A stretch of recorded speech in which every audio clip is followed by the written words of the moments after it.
Olá, bom dia, turma 231. Sejam bem-vindos. Hoje é dia 4 de agosto, ouvindo Living Colors. Para começar nossa aula. E aí, tudo bem com vocês?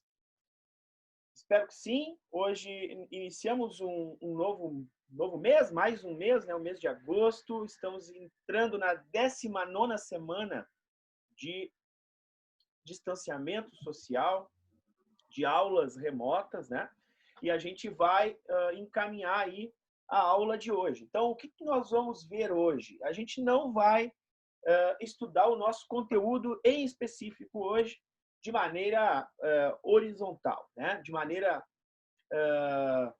que o nosso conteúdo programático, ou seja, hoje nós teríamos uma aula sobre as repúblicas liberais populistas, a República Liberal Populista do Brasil, específico o governo de Jânio Quadros e o golpe militar.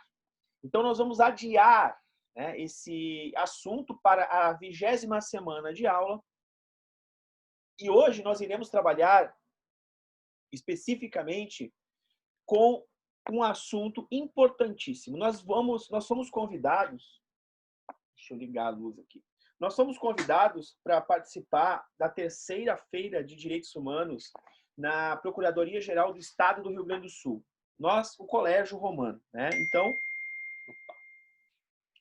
e aí, então, o que eu pensei? Falei com a nossa supervisora para incluir os nossos alunos de segundos e terceiros anos a participarem desse projeto também, que é um projeto bem bacana. Nós participamos de todos os eventos, né? Todos os anos. Esse é o 3º ano. O problema é que esse ano a gente não tem como estar presencialmente neste evento. Então, o que eles criaram? Eles criaram uma possibilidade de fazermos um livro, um e-book, né? Um livro, então, que a gente pudesse acessá-lo pelos Kindles, né? Pela internet, pelos laptops, enfim. E aí a gente vai, então, escrever textos de diversos temas com o assunto específico direitos humanos, né? Ou seja, todas as questões que envolvem os direitos humanos, que a gente vai, né, tentar decodificar através da ação dos professores. Então, eu sou um professor que vou falar para vocês hoje sobre políticas públicas, que tem tudo a ver com direitos humanos. Por quê? Nós só temos direito se nós temos políticas que estabeleçam esses direitos, que possam realizar esses direitos, né? E os direitos humanos estão estabelecidos no Brasil na Constituição de 1988, que a gente vai chegar lá, a gente já está quase, né? Estamos aí entrando no regime militar. Vocês estão entendendo o que eu estou falando? Estão me escutando bem? Tá tudo bem aí? Sim, sir. Tá legal. Então, a nossa aula de hoje vai ser sobre isso. Eu preparei uma abordagem com vocês para que nós tivéssemos hoje, terça-feira, e no dia quinta-feira, né, no dia 6, né? 4 hoje? Sim, 6. No dia 6, a continuação deste assunto, né? Então, todos os conteúdos desta semana serão desenvolvidos na próxima semana, aqueles que já estão programados no nosso calendário escolar. E hoje nós vamos falar, então, sobre políticas públicas. Beleza? Vamos nessa, então. Primeiro, eu tenho que saber o que são políticas públicas. Vocês fazem uma ideia, até porque o próprio nome, né, ele já pressupõe o que seja. Políticas, né, que são ações, né? Ação é uma ação, isso é política, né? Aquilo que é uma ação que está na cidade, né? Ou seja, que ocorre dentro da polis, dentro da cidade. Então, política é isso, nós nos posicionando, né, dentro da cidade, das demandas da cidade. E pública significa que é para todos, né? Então, políticas para todos. E essas políticas estão estabelecidas, como eu disse para vocês, na nossa Carta Magna, ou seja, na nossa Constituição. Atualmente, só vou dar um exemplo para vocês, e a gente vai chegar lá. Atualmente, a nossa Constituição garante para nós algumas coisas muito importantes. Por exemplo, segurança pública. Ela garante saúde pública. A Constituição. A Constituição também garante mobilidade Mobilidade urbana, que nós tenhamos acesso às mobilidades, garante o mínimo de dignidade ao homem e o cidadão no Brasil. Então, nós temos vários elementos, né, que a nossa Constituição nos garante, mas quem é que cumpre, né, o que está na Constituição? É isso que a gente vai ver hoje, né? Qual é o papel, qual é o nosso papel dentro do Estado e qual é o papel daqueles que têm que cumprir as determinadas demandas do cidadão, tá? Então vamos nessa, então, para a gente entender um pouco sobre o que é as políticas públicas, o que são as políticas públicas.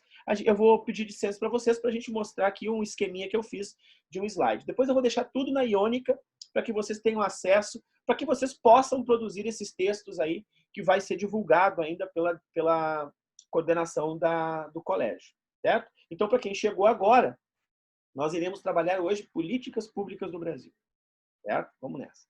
Então, o que são políticas públicas?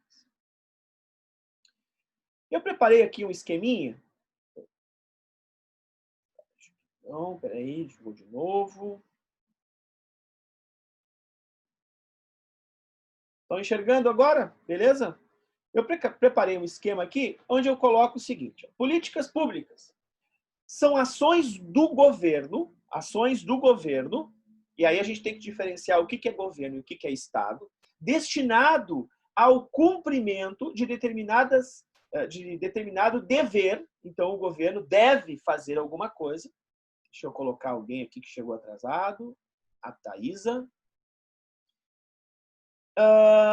Podendo ser relacionadas ao aspecto educacional, à saúde, à cidadania, à mobilidade urbana, entre outros. Então, entendam o que essa primeira frase quer dizer.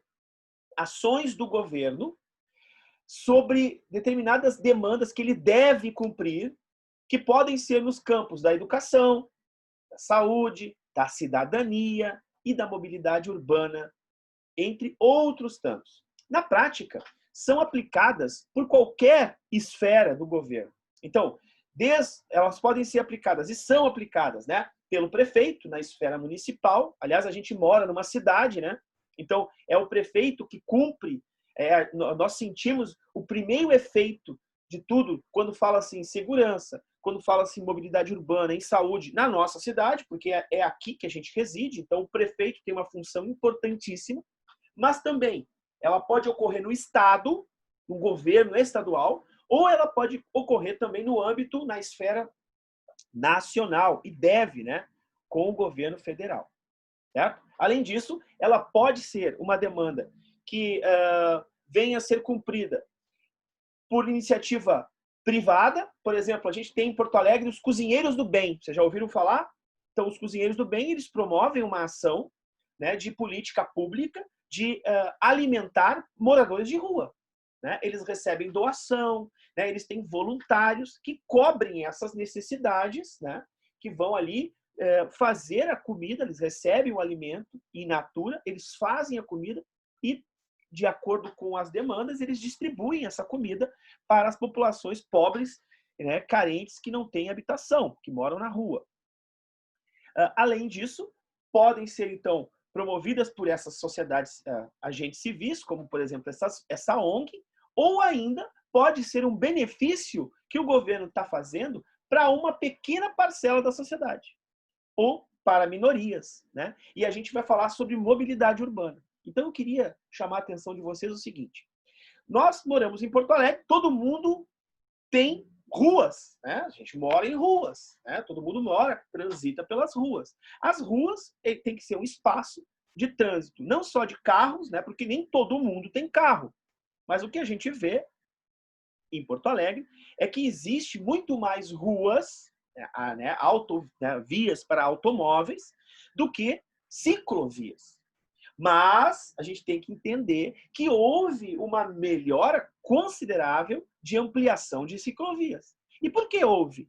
Ora, porque as demandas do Estado, né, as políticas públicas para ciclovias, elas foram cada vez mais sendo buscadas pela população. Mas aqueles que não têm bicicleta. E aqueles que não têm carro precisam caminhar ou ainda pegar transporte público. Então, por exemplo, uma pessoa que transita a pé pelas vias, ela tem que ter calçadas, calçadas decentes, onde elas podem transitar.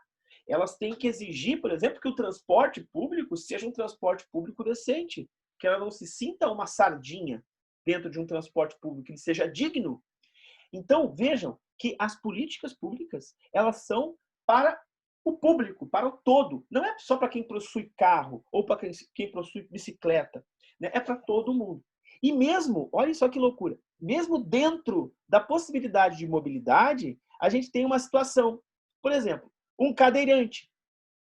Cara, um cadeirante, para ele subir na calçada, ele tem que ter acesso à calçada. E esse acesso à calçada, ele vai fazer como? Ora, ele vai fazer através de uma rampa. Se não tem rampa, cara, fica muito difícil para o cadeirante subir na calçada. Então vejam que não basta ter calçada, ela tem que ser adaptada, porque ele é uma minoria na sociedade. Nós temos, tem que pensar que a gente tem cadeirante na sociedade. Já pararam para pensar que quando um cadeirante pede um Uber, ele tem que informar que ele é cadeirante, porque não é qualquer Uber que pega um cadeirante, que o cara vai pegar no colo, botar no Uber, ou que o cara tem um carro adaptado, como existem alguns táxis, né, adaptados para cadeirante. Então vejam que nós temos uma situação de inclusão. E as políticas públicas, para que elas servem? Elas servem para atender todas as demandas sociais, né? Todas as demandas sociais, sejam elas minoria ou maioria, certo? Então, quem é que atende isso? Os governos. Por isso que a gente tem que diferenciar política de Estado e política de governo, beleza? Vamos lá, então, para isso, diferenciando o que é política de Estado e o que é política de governo, antes da gente fazer uma retratação histórica das políticas públicas no Brasil, certo? Então, vamos nessa.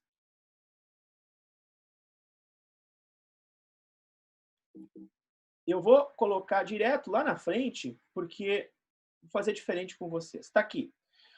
Política de Estado. Eu não sei se a gente chegou a fazer isso, mas eu costumo colocar no quadro e fazer um desenho no quadro que as pessoas nunca mais esquecem, né? Que é o seguinte, o Estado eu desenho um carrinho, né? E dentro do carrinho eu boto um bonequinho dirigindo o carro. Aquilo lá é o governo. Quem dirige o Estado é um governo. E o governo, ele é transitório, ele é eleito. O Estado não. O Estado somos nós. O Estado é a estrutura que existe social, onde estão todas as escolaridades possíveis, estão todos os sexos possíveis, né? Estão todas as etnias possíveis na sociedade, estão todas as religiões englobadas dentro do Estado, todos os níveis sociais, desculpa, desde o mais rico até o mais miserável, todos eles pertencem ao Estado, certo? Então, o Estado é isso. E quem é que governa o Estado? Bom, este que governa, ele é eleito, ele é uma parte do Estado, ele por isso que se chama partido, né? Ele é uma parte daquele Estado. E ele tem que governar na res pública ou na república, ele tem que governar para o Estado, para todos, né? Sem distinção de sexo, de escolaridade, de religião, de nível social. Então, o que é que mantém este Estado desenvolvido e bem governado? O que organiza esse Estado? É um conjunto de leis. E o conjunto de leis que a gente está falando é a Constituição. E é justamente na Constituição do Estado que está prevista e estabelecido os direitos do cidadão. É na Constituição, e a nossa Constituição é extremamente a nossa Constituição, ela é extremamente importante, ela é extremamente cidadã, ela é extremamente solidária, né? Que ela promove o bem-estar social. Aliás, todo governo, ele governa para desenvolver o bem-estar da sociedade. Um governo não governa para matar a sociedade, isso aí seria um negócio absurdo, né? Então, um governo que governa para maltratar a sociedade, ele tem que ser tirado do poder. Um governo governa para o bem-estar de uma sociedade. E o bem-estar desenvolvendo o quê? Está na Constituição. Educação, saúde, mobilidade urbana, meio ambiente e habitação, entre outras prerrogativas, né? A Constituição existe isso. Cabe aos governos desenvolver projetos. Eu coloquei aqui, ó.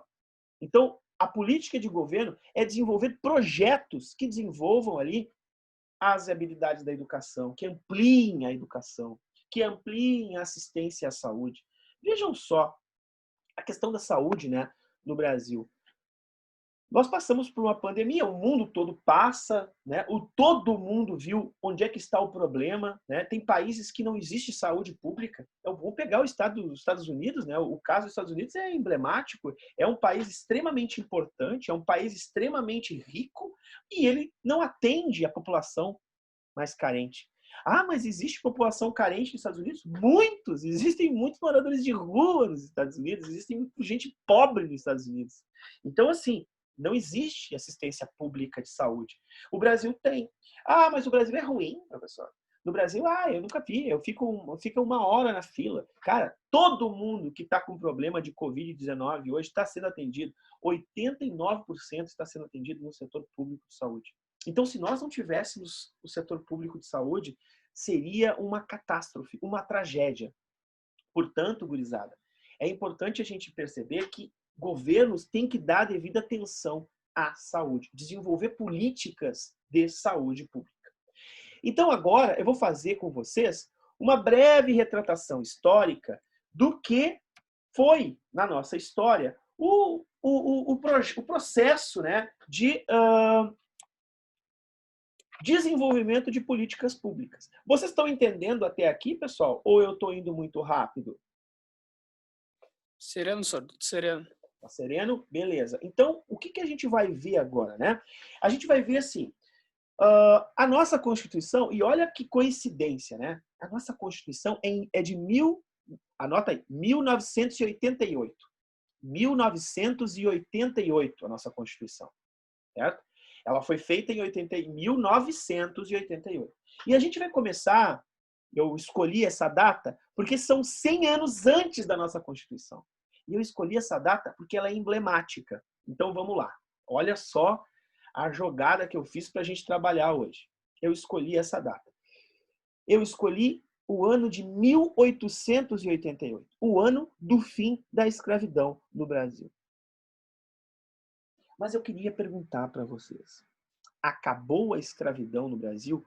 E junto com a escravidão no Brasil, acabou o preconceito contra o negro no Brasil? Não. Não acabou, né, gurizada? Não acabou. A gente tem que entender uma coisa muito simples de entender. Esse cara que está apanhando aqui, tá, todo amarrado, esse cara que está batendo de cor diferente, numa situação de imponência, aquele cara que está amarrado lá na árvore, que está apanhando de outro cara que é da mesma cor que ele, todos esses caras aqui, todos eles não têm direito, acesso a políticas públicas no Brasil do século XIX. Não tem acesso à política pública no século XIX. A escravidão acaba oficialmente no Brasil em 13 de maio de 1888. 13 de maio. Imaginem vocês que no dia 14 de maio, eu, um sujeito branco, vou ter na minha porta um cara chegando, um negro, no outro dia, dia 14, dizendo o seguinte: olha, eu gostaria de um emprego, afinal de contas, ontem eu era escravo e agora eu estou livre, eu preciso trabalhar. Tem algum emprego para mim aí no teu escritório, aí na tua casa, aí na tua fábrica, aí na tua firma, aí no teu... Cara, é óbvio que esse cara não conseguiu acesso ao trabalho, porque ele continuou sendo negro. A gente estudou isso, pessoal? A gente estudou. A gente falou sobre o projeto de branqueamento social? A gente falou. Então esse cara, este negro, que vai estar livre, vai estar liberto, durante muitos anos, no século XX, entrando no século XX adentro, ele vai buscar ter acesso ao trabalho. A um trabalho digno, né? Porque ele trabalha. Ele bate nas casas e pergunta: quer que eu posso limpar o seu terreno aqui com a enxada? Eu posso capinar para o senhor por um prato de comida? Esse cara vai mendigar um emprego. Esse cara vai no mato buscar frutas para poder vender na cidade. E aí na cidade ele vai ser escurraçado porque ele está sendo o quê? Informal, camelô. E não pode ter camelô na cidade. As pessoas têm que comprar no Zafari Bourbon. Então vejam, esse cara ele não vai ter acesso à saúde. Então ele vai ter que ser obrigado a entrar no mato e usar ervas medicinais que melhorem a condição física de saúde do estômago, que curem feridas. Cara, pensa que esse cara não tem acesso à educação, ele não sabe ler. Não existe escola para preto nesse país no início do século XX, muito menos no final do XIX. Então, esse cara não tem cidadania. E aí nós vamos ver que as primeiras conquistas dos trabalhadores, elas só vão ocorrer, sabe por quê? Porque o trabalhador que vai ser usado no Brasil no início do século XX é o trabalhador branco. É o cara que vem da Itália. É o italiano, é o alemão, é o sueco, é o japonês, é o cara que vem, é o imigrante branco, porque a ideia de branquear a sociedade começava pelo trabalho. A gente tem que ter um país branco para sermos alguma coisa na vida. E aí, as primeiras leis, elas foram lá no início do século XX, em 1903, o ano que o Grêmio foi fundado, por sinal, um time de brancos, né, de alemães, e o Inter foi fundado em 1909, um time de branco, também, italianos. Esses dois times vão ter branco apenas no time, no elenco, até depois da Segunda Guerra Mundial. Porque tanto italianos do Inter, né, quanto alemães do Grêmio são racistas, porque a ideia de time branco era a ideia nórdica. A ideia de clube, porque é um clube, né? É um clube. E o que é um clube? Aqueles que pertencem a alguma coisa. Não pode ter preto. Então vejam que só as ideias socialistas e anarquistas que vieram com esses brancos vão promover um debate tipo, a gente é italiano, a gente está trabalhando que nem escravo aqui no Brasil, a gente não tem hora para descanso, a gente não tem hora de trabalho correta, a gente não tem um salário correto.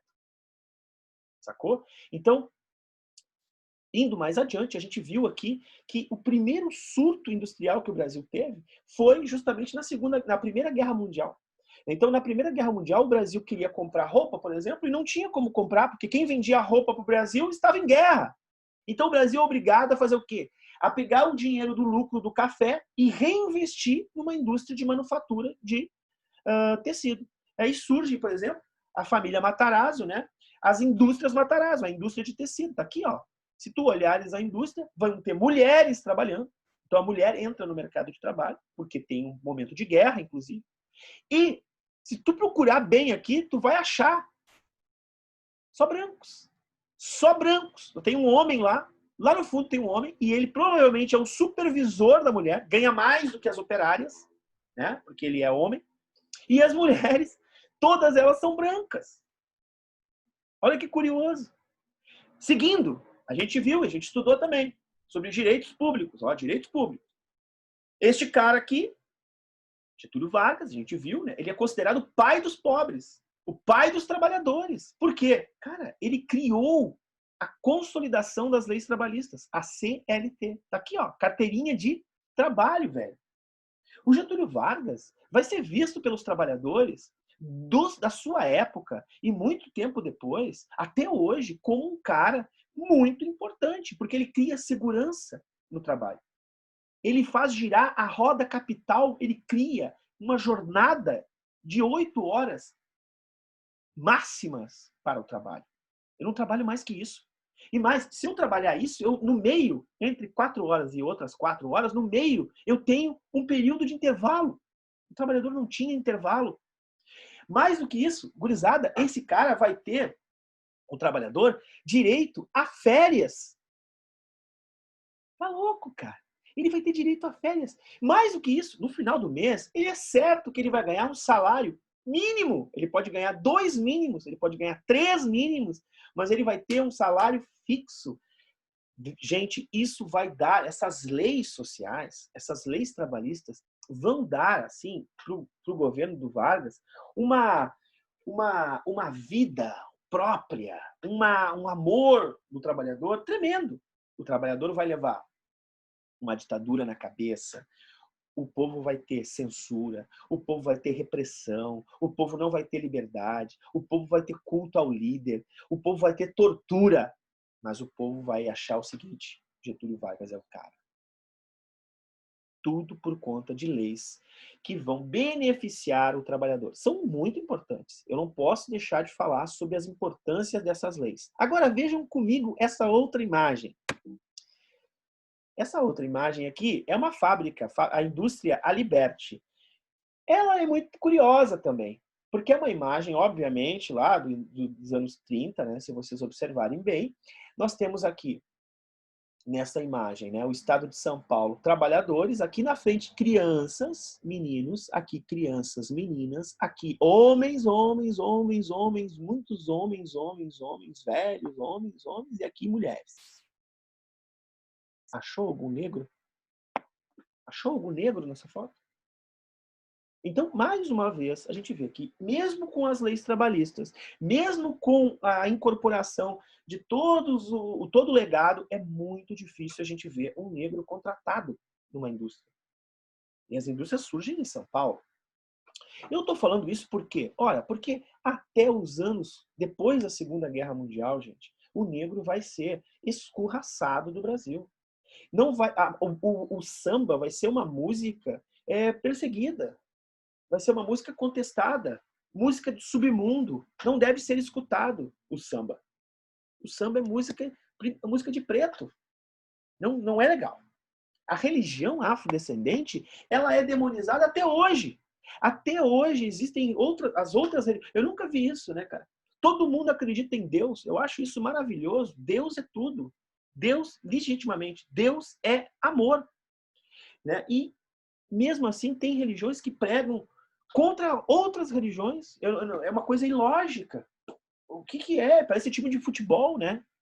A religião deveria ser algo, um porto, onde as pessoas se encontrassem a paz, encontrassem a harmonia, o bem viver. Não. A religião que eu percebo que existe hoje, que se desenvolve, é uma religião que promove o ódio, a aversão ao outro. Então, vejam, a religião afro vai ser demonizada. Sabe o que é isso? Todos os cultos afros vão ser criticados pela população em geral. A minha família vai criticar. Eu me lembro muito bem da minha avó falando, cuidado quando se tu encontrar uma casa vermelha, aquilo ali é o capeta. Então, cara, isso é no imaginário que se monta, que se cria a partir do início, o final da escravidão. Porque esse cara perambulava, né? Esse cara não conseguia emprego em lugar algum. Esse cara era um cara que queria se incluir, que queria ser, pertencer. E quando é que surgem as políticas públicas do Brasil? Elas surgem justamente com o final da Segunda Guerra Mundial, quando é escrito os direitos humanos do cidadão, na ONU. E aí o Brasil é obrigado a engolir isso. Só que no Brasil acontece o quê? A ditadura militar.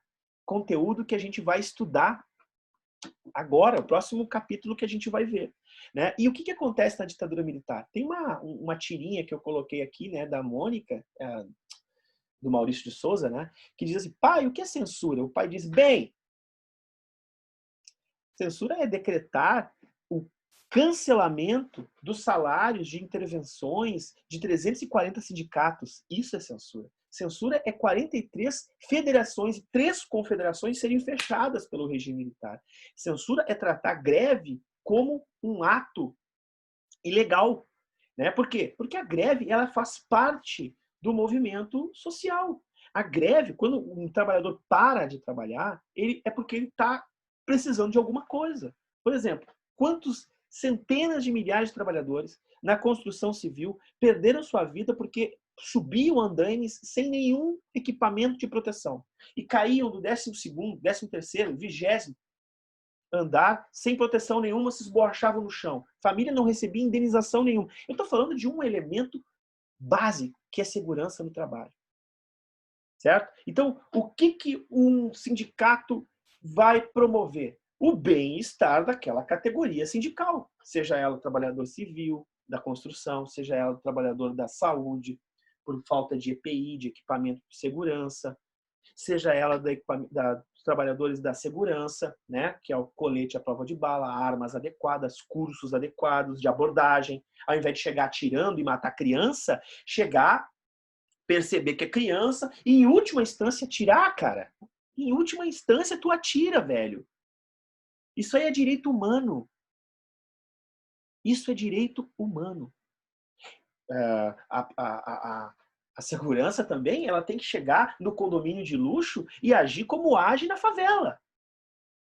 Agir como age na favela, assim como age no condomínio de luxo. Não tem que ter distinção de raça, de cor, de etnia, de religião, de local de trabalho, de social. Nada! Tem que ser igual. Isso é política pública, política para todos. Então, o que a gente tem notado é que depois da Constituição, e chegamos na Constituição em 1988, uma Constituição que estabelece os direitos fundamentais do cidadão, no Brasil, houve o quê? Houve um grande retrocesso, principalmente em termos econômicos, porque a gente começou o chamado período neoliberal. Né? Então, nós vamos ver, por exemplo, que a Constituição brasileira, ela diz assim, vamos lá, capítulo 6. O capítulo 5, 6 e 7 da Constituição fala sobre direitos sociais. 5, 6 e 7. Quem quiser, tem no Google, tá? Só procurar. Capítulos 5, 6 e 7.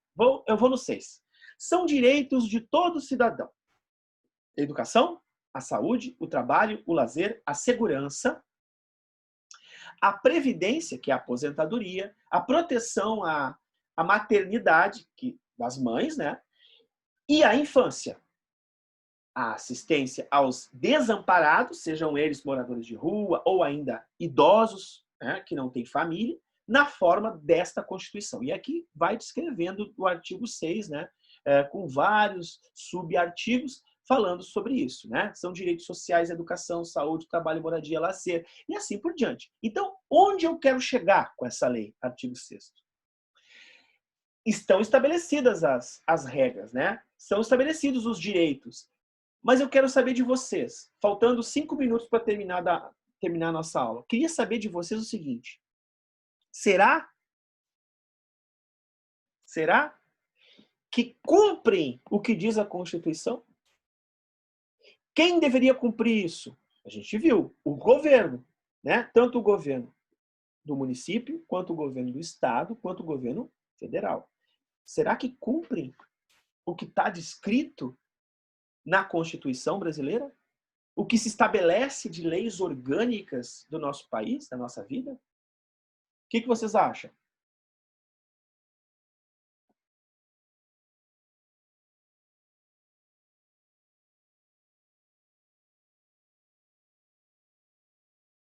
Oi, pessoal. Tem alguém aí? Diga. Pode repetir a pergunta? A pergunta é a seguinte. A gente viu ali que houve, né, fizemos um aparato histórico sobre os direitos humanos e chegamos à Constituição de 88, a nossa Constituição atual.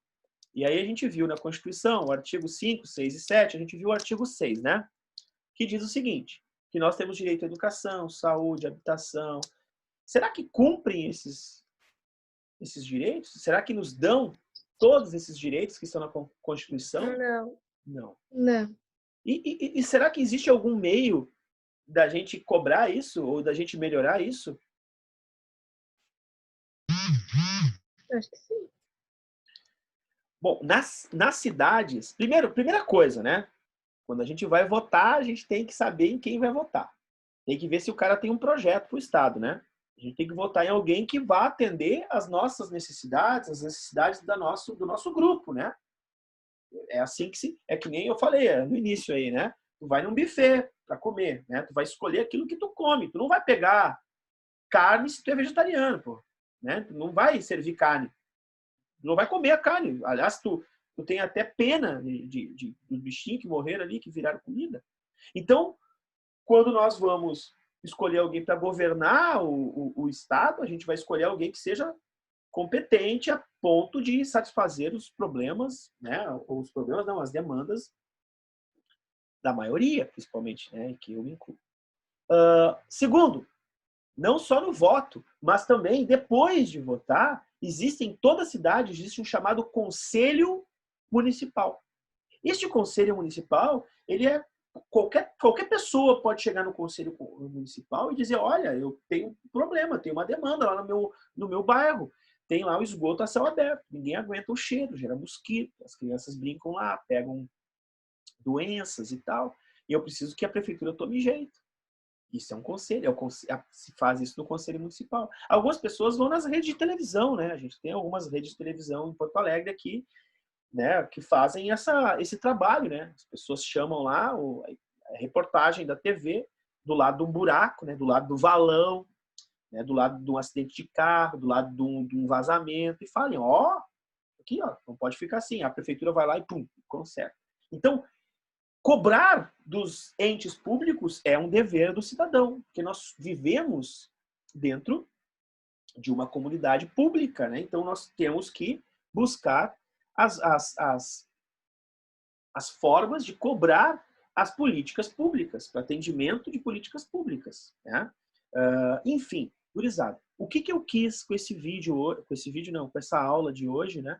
O que eu quis passar para vocês? Eu quis despertar em vocês algum interesse, que vocês despertem algum interesse sobre políticas públicas que podem ser realizadas nos bairros de vocês, na cidade, nas ruas que vocês moram, na cidade em que vocês moram, a ampliação dos direitos que já existem, né? Seja ele ambiental, seja ele um problema estrutural, seja ele um problema social, seja ele um problema de educação, seja ele um problema do desenvolvimento de uma política de saúde pública de qualidade.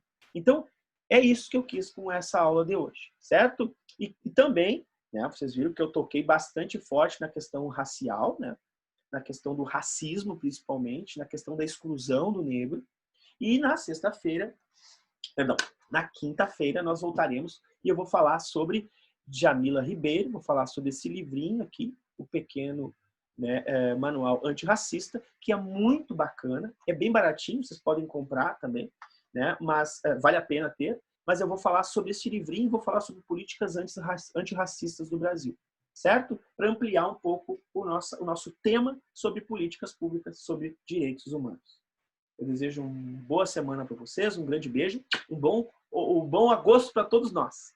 Valeu? Beijão. Tchau, tchau. Tchau, professor. Tchau, Tchau. Sônia. Tchau, tchau.